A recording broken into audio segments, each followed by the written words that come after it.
Test 1 2. Test 1 2. What is up, everyone? Welcome back to the Preston Sports Podcast. We're doing a Fix 'em Up Friday, but it's not on a Friday. It's a Saturday. Saturday Solutions or something like that. I don't know.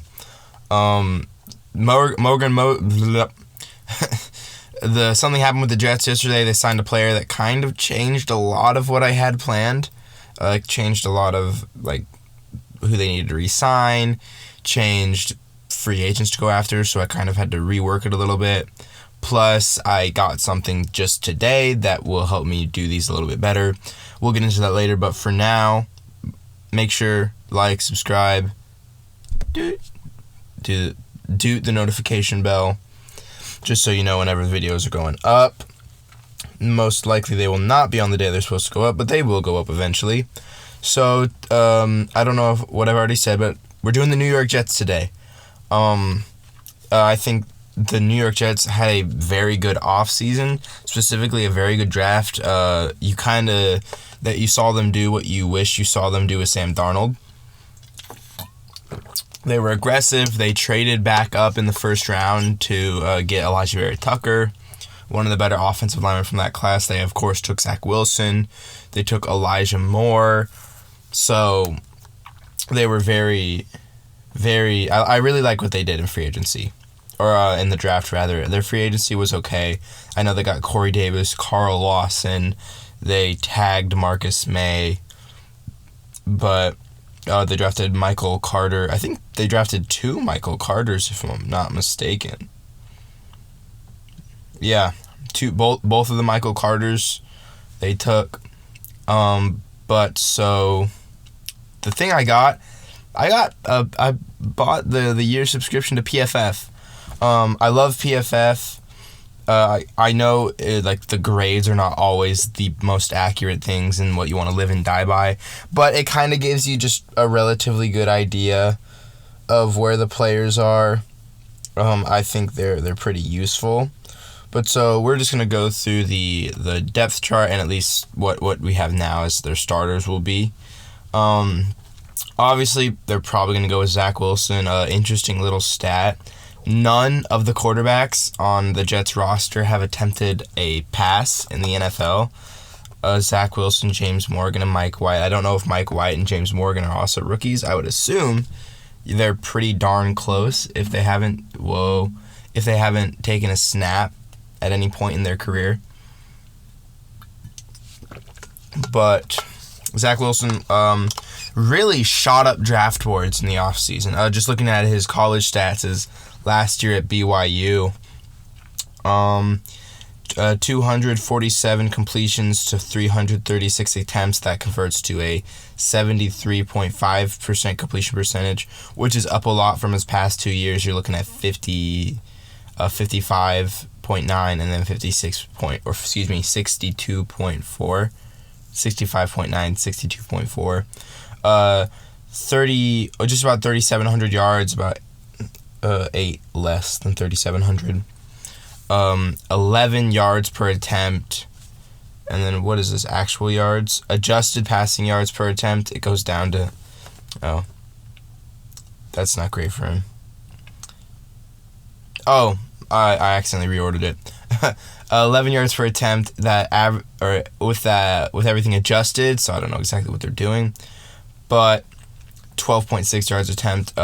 Now this is where it's really insane. You go 33 touchdowns to only 3 interceptions, and 196.4. I don't know how the college QB rating works, but had a very good last year of college football. So apparently, if you go number 2, you're normally pretty good at football. I think quarterbacks in the class, I think it is Trevor Lawrence, and then Justin Fields was number 2. And then 3 was a toss-up between Trey Lance and Zach Wilson. But I understand, I don't necessarily understand why Zach Wilson shot up boards, but I can kind of get it. A lot of the intangibles were there. You saw some, every once in a while, you would see a couple things with Justin Fields, and there was some epilepsy things that came up during draft time that apparently aren't an issue anymore. But, yeah, so hopefully he's their QB of the future. We thought that with Sam Darnold too, but hopefully they do something for him. As I said earlier, they brought in Corey Davis in free agency, who's coming off, I think, the best year of his career. He has not lived up to what he went number 5 overall. So normally, if you take a receiver in the top 10, let alone top 10, even in the top 5, if you're taking a receiver in the top 5, you're expecting like 1,400 yards their first year. He didn't do that. He did less than 400. His last year, he did actually pretty good in 14 games. He had 65 catches for 984 yards. 15.1 per catch is pretty good. 10 is where you want to be normally. He had 5 touchdowns, 49 first downs, which is really good considering he had 63 catches. So 49 of the 60, or 65 rather, 49 of the 65 were first downs. 70 yards per game, 70% catch percentage. I think he had 4 drops. Where did I see that? Where's drops? 3 drops. He only had 3 drops. And he wasn't intercepted while targeted, which is good. That means some of those drops converted to interceptions. So coming off the best year of his career, hopefully, he does a little bit better this year. I don't think he's going to be a top 5, top 10, not even top 15 receiver, but you're looking to get around top 20. They have a pretty good wide receiver group. Speaking of, we're going to go to Jamison Crowder, entering year 7 of his career. Jamison Crowder is the one player on the roster who has attempted a pass. He was pretty good passing last year, but coming off 699 yards on 59 catches, just about 12 per, and coming off 6 touchdowns. Catch percentage a little bit lower at 66. Did he have any drops last year? Also had 3 drops. And he has versatility as a kick and punt returner, apparently, which is good for him. And yeah, he was 1 of 1 for 43 yards and a touchdown. We don't have to talk about who it was against. It was against the Browns. We don't have to talk about it. But Jets, really young roster. Now, running back is probably where their one weakness is. Tevin Coleman is coming off a not great season. He started 1 game. He played in 8 games. In those 8 games, he had 28 rushes for a whopping 53 yards. That's quite tough. I mean, no touchdowns. He averaged just under 2 per carry, which is god-awful. I mean, yeah, so hopefully he does a little better. Like I said, they did get Michael Carter behind him. They also have Ty Johnson, so, it's really going to be Tevin Coleman out there. So hopefully he gets back to at least 2019 form. He was pretty good in 2019. 137 rushes for 544 yards, 6 touchdowns, averaging 4 per carry, which is kind of where you want to be. You would like to be closer to 5, but that's whatever. And now, let's look at a couple of their big defenders. They don't have that many. I only have 3 right here. Carl Lawson, Marcus May, and Quinnen Williams. Quinnen Williams played in 13 games this year. Had 3 passes defended. What? From the SWATs. I was like, wait a minute. Just drop Quinnen Williams back in coverage. Get that big body out there. 2 forced fumbles was really good. He had 7 sacks, 55 tackles, 14 QB hits. What is this? I don't even know what that means. Yeah, 14 QB hits, coming off his a better year from the year before that. So hopefully you're going to see him improve a little bit. Staying on that defensive line, they picked up Carl Lawson from the Bengals. I'm interested to see how he does. He looks to have been okay, but he's coming off the best year of his career. Not the highest sack number, but I think the best year. You're looking at 2 forced fumbles, 5.5 sacks, 36 tackles, 32 QB hits. 32 QB hits is actually absolutely insane. And then you go to Marcus May, one of the better safeties in the league. Coming off his year, started all 16 games, had 2 interceptions, 2 forced fumbles, 11 passes defended, 88 total tackles, 2 QB hits, which I assume are the 2 sacks, 4 tackles for loss. Had a really, really good season. And now, I've just been trying to get to my favorite thing right now. I played with this a lot when I first got it. We're going to PFF, baby. So, obviously, certain players like the quarterbacks won't have PFF grades. I won't have one for Elijah Moore or Michael Carter or any of the rookies. But offensively, and I should say their offensive line did get Morgan Moses, and for some reason PFF doesn't have him with the Jets. So let me actually pull his individual PFF grade because it's not going to show up with the team. It actually is a pretty good PFF grade if I remember correctly. We'll go to tackle.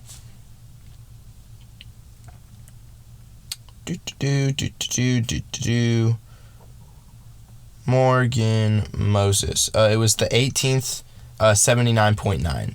And so you see 18th and you're like, that's not good. But he got a 79.9, just about an 80. That's really good. 84 run blocking, 70 in pass blocking, which is pretty good for your offensive line in all honesty. Let's head over back to the rest of it. So Corey Davis, you're looking at being your highest graded offensive player. He was graded 10th out of the 127 qualifying receivers with a grade of 85.3. He was an okay run blocker, but receiving is really where he made his money. Jamison Crowder is another standout. You're looking at 75.3. Josh Adams is not on the team right now, so it doesn't matter. Mekhi Becton, their rookie tackle.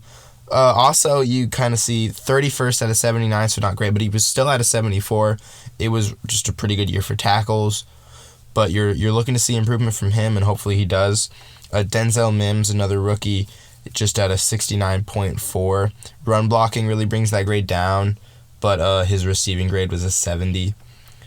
I'll go position by position, actually. So their wide receiver group is actually pretty good. Your main 3 right now are probably going to be Corey Davis, Denzel Mims, and Jamison Crowder. Denzel Mims is the only one of those below 75.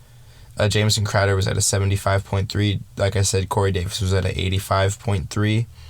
And then Denzel Mims was just below a 70. So your wide receiver group looks good. Plus you added on Elijah Moore and you added on Keelan Cole, who doesn't have to be super great. Braxton Burrows, I don't even know who you are, but DJ Montgomery looks like another rookie. Excuse me, I always yawn in here. Tevin Coleman coming off his solid 58.3 grade, but what is that? What is that 83? He has an 83 PFF grade as a receiving back. Actually, let me look. Can I pull up his previous PFF grades? Because it just seems like he had a bad year. Well, I guess it doesn't seem like he's ever really been great with PFF. His highest year was 2016 with the Falcons at 74.8. So, I mean, that's fine. But he had his 2020 grade, he had an 83.8 as his receiving grade. Just a 50 as his run grades, which brought him down to 58. So, I don't even know. The offensive line is worse. I don't think he'll do that good with everything factored in. Tight end, which is really this team's weakness. I mean, like Dwayne Brown, or Daniel Brown rather, is their highest graded tight end at a 78, and he's not even that good. Plus, he's not. So with PFF, it will show you on the far left, it'll be 37 of 71, and that's Tyler Kroft. But Daniel Brown isn't even rated, which means he didn't get enough snaps to show up. I think Chris Herndon is going to be their starter. If I had to guess, I mean Tyler Kroft. It looks like just a blocking tight end. Right. Yeah, that's what boosts his grade. But Chris Herndon will be their starter. He actually was pretty good as a blocking tight end too, but yeah, their tight end group isn't great, which is a room has need for improvement in their free agency, which we'll get to later. Offensive line, they still need offensive line, just not as badly. They have an okay center in Connor McGovern, who, in all honesty, just kind of struggles in pass blocking. That's something you're hoping they can fix. If not, I mean, these are starters, so it's kind of, but he was 23rd of 36. 23rd is not awful. It's bottom half, but it's not awful.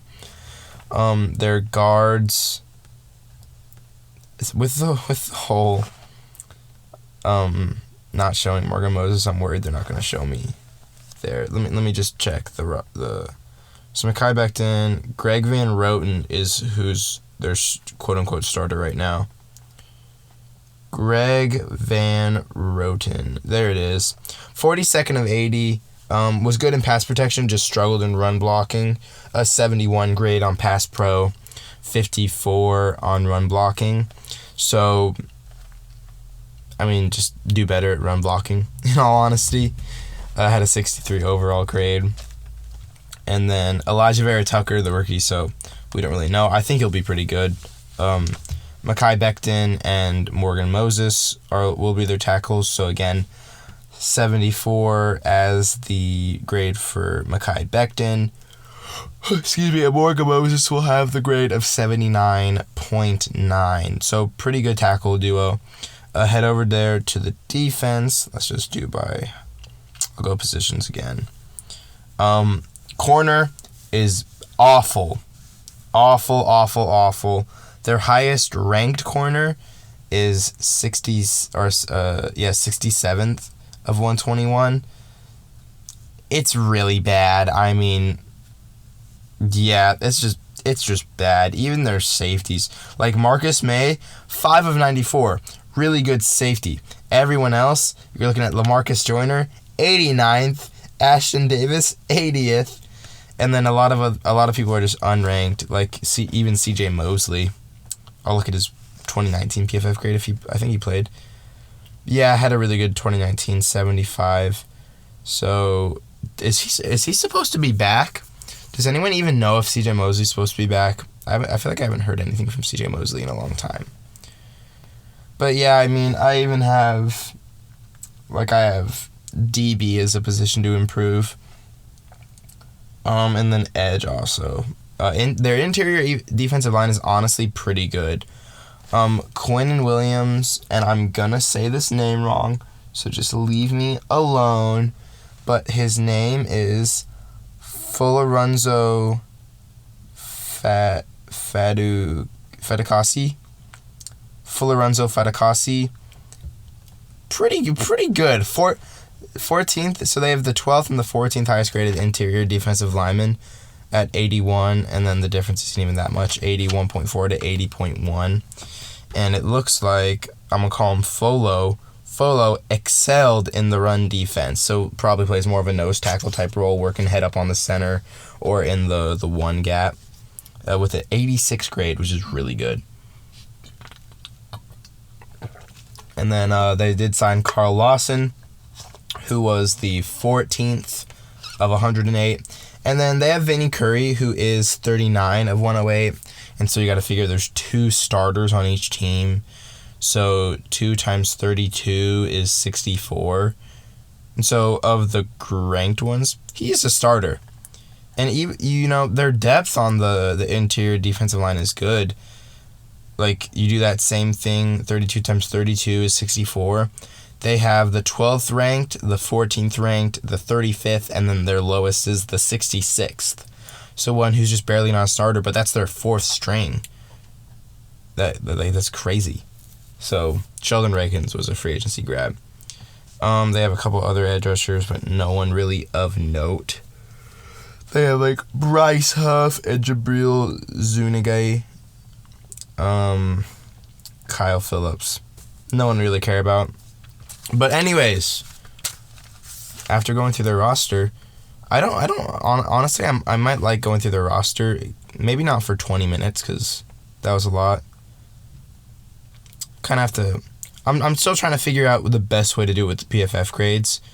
I don't know if I want to just mention some and kind of use that as the basis for what they need and don't need. I'll figure that out later. So their needs. Like I said, edge, DB, I have interior offensive line, and then inside linebacker as their needs, because they just need it.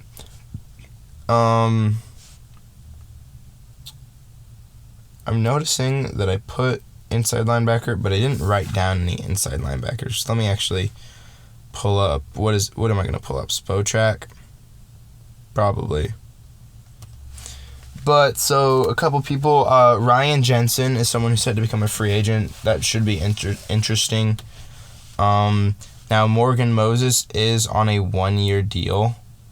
So, he is I should probably do... I'm so silly. I'm 1 day late and I already forget how to do it. So, key players to re-sign. Marcus May, working off the franchise tag. He is going to need to sign a long-term deal. Just because he's great. They can't afford to let him go. And then I have Folo. Folo's a key player to re-sign. And then John Franklin Myers, just to kind of keep the whole interior together.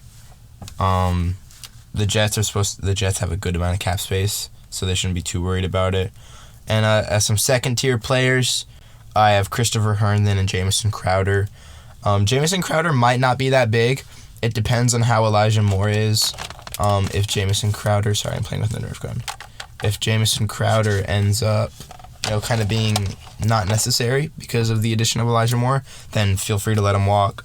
But Christopher Herndon, I feel like, will be kind of important to hold on to, even if it's just a 1-year deal, because they don't really have depth at tight end.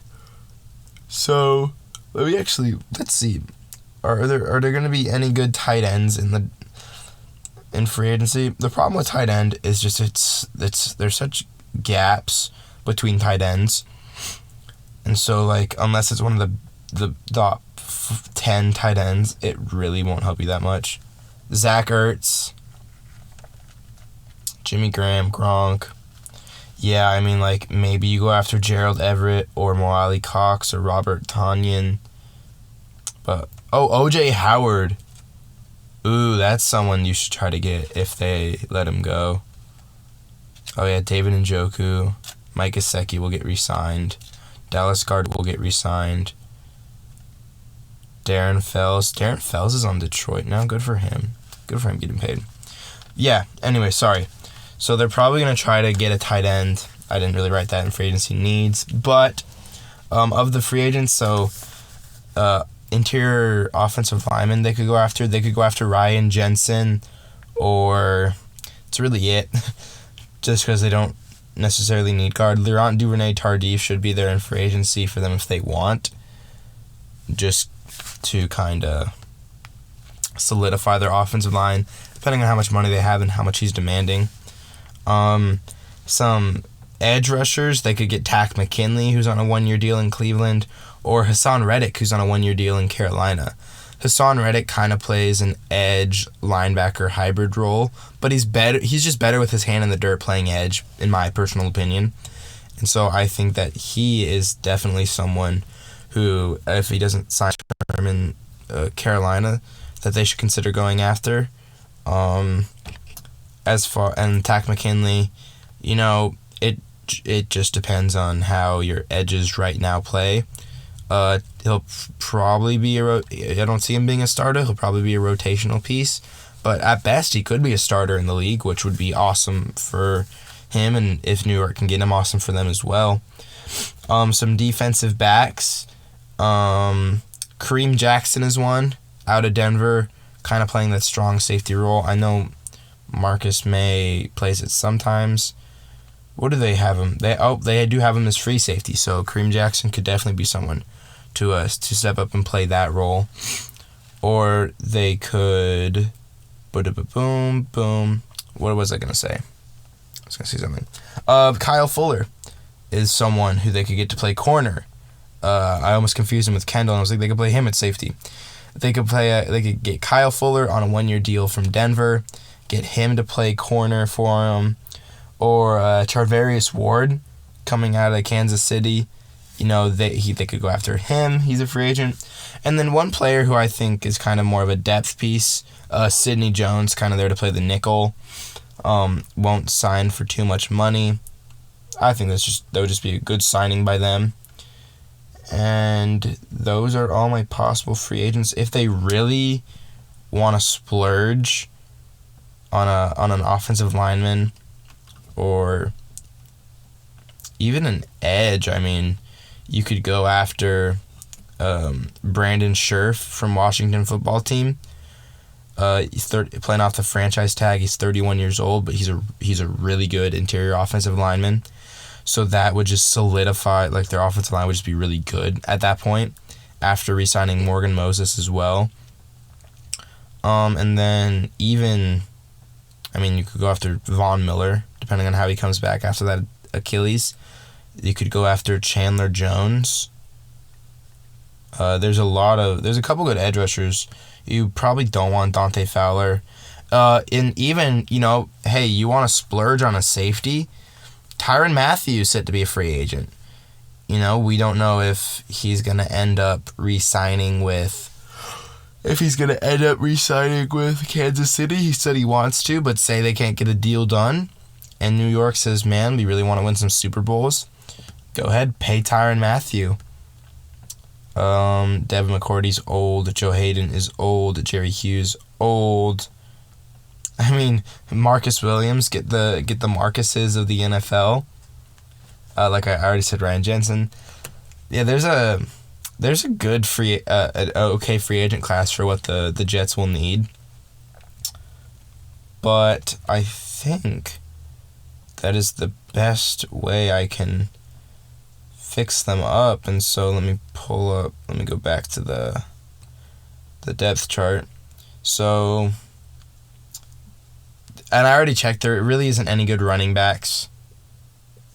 I mean, I guess I should double check, because I did also miss tight ends, so it is incredibly possible I can miss running backs, because running backs would definitely be something they would want. Running back. Who would be a running back whose contract expires next year? Not Saquon. Let's see. Yeah, no one crazy good. I mean, Leonard Fournette, Melvin Gordon, Rashad Penny, James White, Sony Michel, Marlon Mack. Oh, yeah. Nick Chubb. I couldn't think of a running back. But Nick Chubb's getting re-signed, so it doesn't matter. Dontrell Hilliard. Damian Williams. Yeah, no one's super good. Oh, Tevin Coleman is set to expire. So they need a running back. Nice. Yeah, I have no idea who they should get. I mean, there really isn't anyone that good in free agency. Maybe you go after Nyheim Hines, or sticking with the Colts, you go after Marlon Mack. I feel like your best bet would probably Leonard Fournette if you want a top name guy, or if you want to just sign a couple guys. Rojo, Ronald Jones will also be there. He'll probably get re-signed though. You could probably maybe go after J.D. McKissick.